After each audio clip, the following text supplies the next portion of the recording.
You do come to these events, and you know the fans love to see you. You're very popular.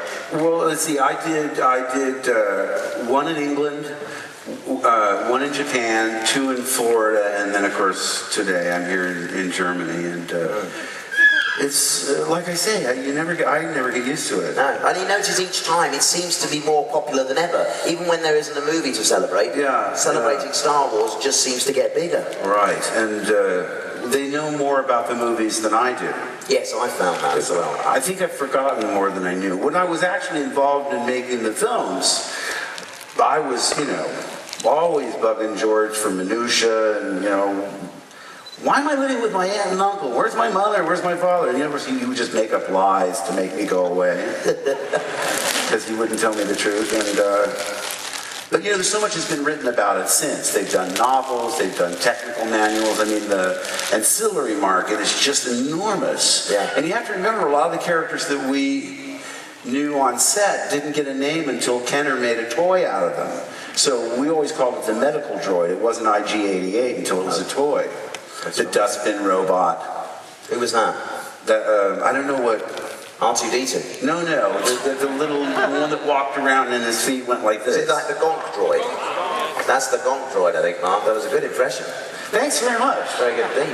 By the way, those Lukes at the beginning of the show were making me a little nervous. They were very, very good. Very good. And Mark Daniels is an amazing... Isn't he terrific? How warm up guy? Wasn't he great? Yeah. I mean, I saw him in Florida and I thought, we're not going to be able to hang on to this guy. He's too talented. He's a very talented guy, absolutely. So you talked a little bit about, finding out about your characters. Did George not give anything away? Did you find out anything while you were making the film that that wasn't in the script, basically? Well, obviously I was trying to fill in the gaps, for myself and to understand the story better. But famously, when we did Empire, in the script, it didn't say, I am your father. He said, you don't know the truth. Obi-Wan killed your father. And I still did that, no, like it is. But the line that was supposed to be dubbed in later was, Obi-Wan killed your father. Now, if we did this on a Tuesday, let's say, by Thursday, there was only 48 hours before, on the front page of one of the English tabloids was, Guinness head baddie in Star Wars 2.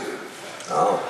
Because somebody on set went down to the pub and there was a guy, from the newspaper handing out 50-pound notes for anybody that would give them any information. So I was sort of secretly delighted that they had leaked false information. Yeah. But Irvin Kershner brought me aside and he said, okay, I'm going to tell you something, and I know this, and George knows this, and now I'm going to tell you. So if you tell anybody, we'll know who leaked it. And I said, what? And he said, here's the real line. And then he told me. I said, really? So fantastic. What a secret. I mean, I'm sure I'd get White House clearance because I didn't leak it. I was too afraid. I mean, I'm not boasting. I was just, too terrified to be figured as the guy that ruined the ending. And that's the one thing that's really bothering me about this modern age. I mean, I love the internet like everybody else, but there's such instant communication, and there seems to be a desire on people to get information out that would be better if it were a surprise. Yes. This is great. Now, you have to remember, when we actually did the scene, they had these big, gigantic fans to create the wind. There you go, the atmosphere. And so, but what I'm saying is, all of that was dubbed after the fact. There's almost no original sound in the movies. You have to go back after the fact and redub all those things you did because the fans are going. I couldn't even hear what he was saying. So I knew when they did close-ups, I could do just my line. But in the two shots, I would go by, gestures. knowing when to come in with my line because I couldn't hear anything they were saying. So you're going to have it much better than I did. I am. I'm not going to put the faceplate on because then people won't see my face. All right. That actually looks more ridiculous than I thought it was going to. I look like Rick Moranis in Spaceballs, don't I? Yeah, dark helmet. Okay, so we'll go through this stage by stage. Let me watch from here, like the audience. You're going to be like the audience. Yeah. Remember, you're mentoring this guy, okay? Okay. Telling us what to do and what he should say and when he should say it, kind of thing, okay?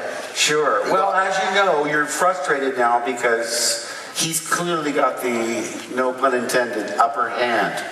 Yes. So you're losing.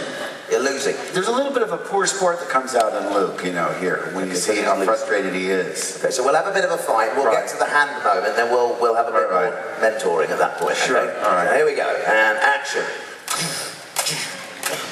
Look at you. You can hold a microphone and fight with a lightsaber at the same time. He's going for a low shot. He's a bit crafty. Oh, no, you haven't gone down. Back. You're pushing me back. That's right. Now, and I'm here. Boom. And I give you a blow to the arm, don't I? No, you don't drop that. What are you doing? Start cut. No, wait a minute. Also, too, he gets a lick on you. Doesn't Luke get a good shot? He's got to chop me. I haven't fully done your hand yet. He doesn't really connect. He just does a glancing blow. Okay. And by the way, that reminds me, every time I have a chance, I tell this story because it made me so mad. In the one with the ice planet. Empire Strikes Back. Thank you. The Wampa. See, at least I remember that. When they explain the scene to me, I do this. I was doing a blow with the lightsaber towards the camera. They were going to have it because they had the guy in a costume, but they were going to trick it up later and do a little more detail. And I said to them at the time, I said, I don't hurt him at all, do I? I think I should just give him a little glancing blow because he's not evil. He's just hungry like a grizzly bear. There's no maliciousness on the part of this Wampa. And they said, oh yeah, don't worry about it. Just do this towards the camera. And then when we do the reverse, he'll just have a little piece of fur fly off. Well, you saw what happened. Not only do I cut his arm off, but they do a close-up of his arm falling to the floor. I never got over that. I've never trusted any of them since. Okay, so let's